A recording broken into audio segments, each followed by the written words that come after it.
This is not the video I had planned to release, but when a huge opportunity lands in your lap and you only have a few hours to capitalize on that opportunity, well, you got to move some things around. And by huge, I mean huge. Here is the skinny of how all of this went down. I went to Pictureline to rent an ultra wide lens for a job I was taking later that night.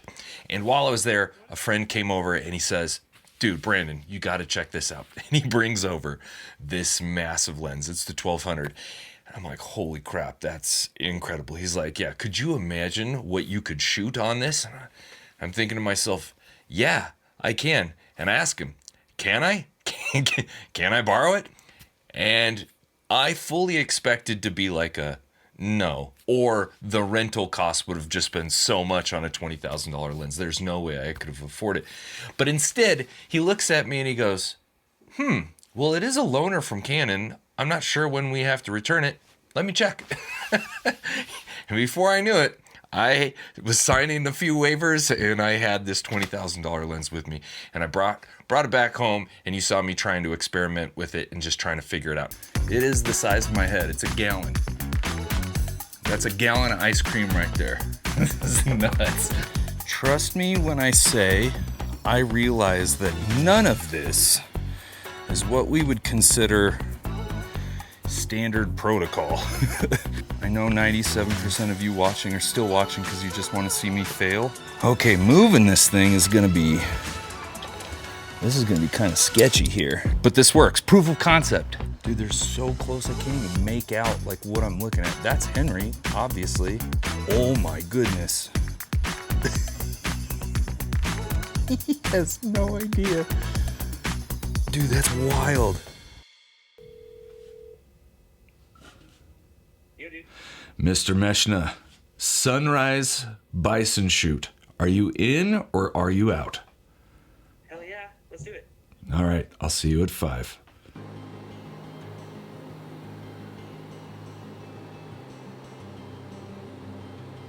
There he is.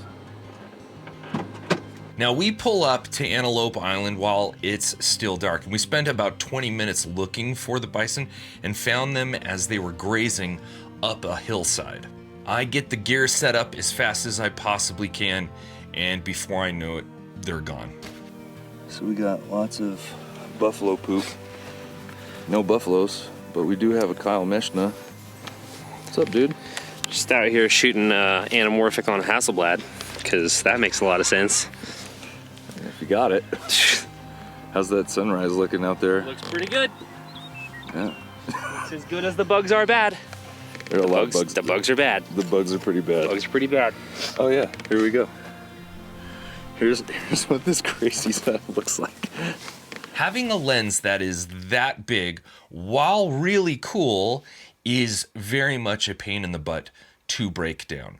It's probably why you see landscape and wildlife photographers with those things mounted to their camera, mounted to the tripod on their back. Like, it is very time consuming to take the camera off, to take the lens off, to break down the tripod, to put it all on your back. Like, that was rough, but because I didn't have a lens support and the KX is much heavier than a traditional mirrorless camera, like that's what I had to do each and every time. So we break the gear down, we head back to the car, and I've been to Antelope Island enough, especially at sunrise, to know, I'm not saying I'm an expert or anything, but I've kind of seen the patterns of these bison over a period of time, and I go, I'm pretty sure I know where they're headed, where they're going to end up. And so me and Kyle get in the car, we drive around the island towards the visitor center. Kyle, was it worth the 5 a.m. wake up call? I woke up at 4:30. Okay. Didn't answer the Absolutely. question. I mean, come on. After much driving, some hiking, pointlessly hiking up a ridge to catch them, we have finally caught them. A small, I don't even know if you would call this a herd of buffalo. I feel very inadequate. I've never felt inadequate with a 400 mil lens before. But here we are. How often do you get to see a buffalo poop in 12K? Despite its name, antelope is not something I see very often. Honestly, it's kind of rare. And as we are on foot with gear in tow, making our way to intersect the bison's anticipated path, 2 antelope appear on the horizon. It was quite a thing to behold on that small HD monitor. The antelope bounces along the trail, stops, stares at me, snorts, and takes up off past the visitor center. Here's another thing that's very difficult with a 1200mm lens. Even though I have my Sackler there, which is an incredible video tripod, trying to pan and keep up with this animal at 1200mm while the ibis is also trying to keep things steady and nail focus, because I wasn't using autofocus, I was manually focusing. Even at f8, it was so difficult to do. So while the shots aren't amazing, there are a few seconds where I do nail it, and that was pretty rad. But what comes next is something I've never seen from all of my visits to this beautiful island.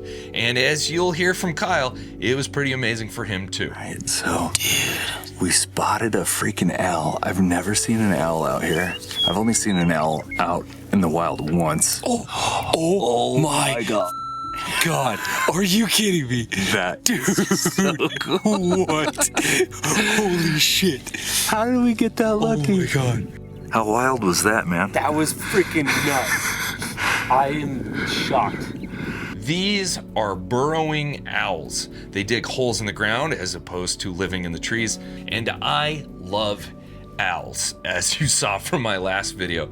I think they're so interesting and so strange. So seeing these two out in the wild was an absolute dream, because I've only seen one other owl out in the wild. Oh, he just flew away. Out of the corner of my eye, I see what looks like a really big, dark bush amongst smaller, lighter bushes.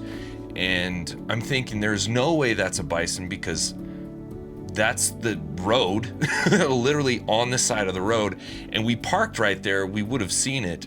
If we can kind of get out onto the side of them, I don't want to be in front of them. I definitely don't want to startle them. This is what happens when you turn a fitness creator into a photographer. Screw breaking shit down. At this point, I've just left the tripod, the lens, and the camera all attached, and I'm picking it up as one, and I'm shuffling it over there. And we finally get to a good spot. I put everything down, set it up, and we are blessed because instead of it making its way along the road with its back to us, it kind of doubles back and starts coming towards us, but grazing, and we get just some excellent profile shots of this thing. And what you're seeing here is us about 300 feet away. Now, I shot mostly in 6K and 4K because I wanted to slow it down, but also remember, with that 4K, you're getting a crop on top of the 1.33 crop of the Komodo X's sensor. And as you can see in some of the shots, it's pretty noisy, but also you're seeing some of the atmospheric waves. I've read that this happens when you shoot on a lens that's long enough. Despite the noise and these waves, I think what we got are some really great shots of this bison. There were a couple things that I learned. Like, one, that lens is cumbersome. Like, it's really cool, but it's huge. The takedown process, the build-up process, it's just, it's long and it's frustrating. And at f8, at that distance, the depth of field is still like razor thin. So like hitting focus was difficult. Those panning shots were really difficult. And of course the price, it's $20,000. But it did get me wondering, like, is there anything out there that's kind of similar, maybe not as long, 1200 mil, 800 mil, 600 mil? I have a 600, but it's not that great.